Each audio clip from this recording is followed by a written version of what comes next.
Breaking news Posani Krishna Murali అరెస్టును YCP అధినేత జగన్ ఖండించారు. పోసాని భార్యకు ఫోన్ చేసి పరామర్శించారు. ఆయన వైఎస్ఆర్సీపీ పార్టీ అండగా ఉంటుందని హామీ ఇచ్చారు. పార్టీ తరపున న్యాయపరంగా అన్ని సహాయాలు కూడా అందిస్తామని అన్నారు. ఇక ఇప్పటికే పార్టీకి సంబంధించిన సీనియర్ న్యాయవాదులకు ఈ వ్యవహారాన్ని అప్పగించామని పోసాని భార్య కుసుమలతకు చెప్పారు జగన్.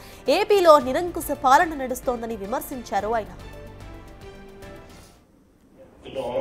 హలో నమస్తే అమ్మా.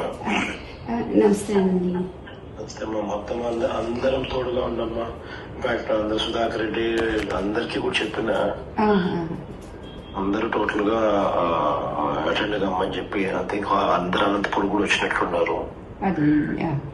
అన్ని రకాలుగా డోంట్ బి డిసార్టెండ్ అమ్మా. We are all there. God is also watching.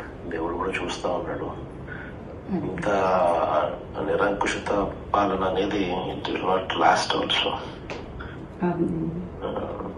ధైర్యంగా ఉంటాడు. ఈ మాటలు చెప్తామని ఫోన్ చేసి సరేనండి. అలాగేనండి. థ్యాంక్స్. ఆమెకు కూడా ఆ విషయం చెప్పు. సరేనండి. అలాగే. నమస్తే. ధైర్యంగా ఉంటాడు.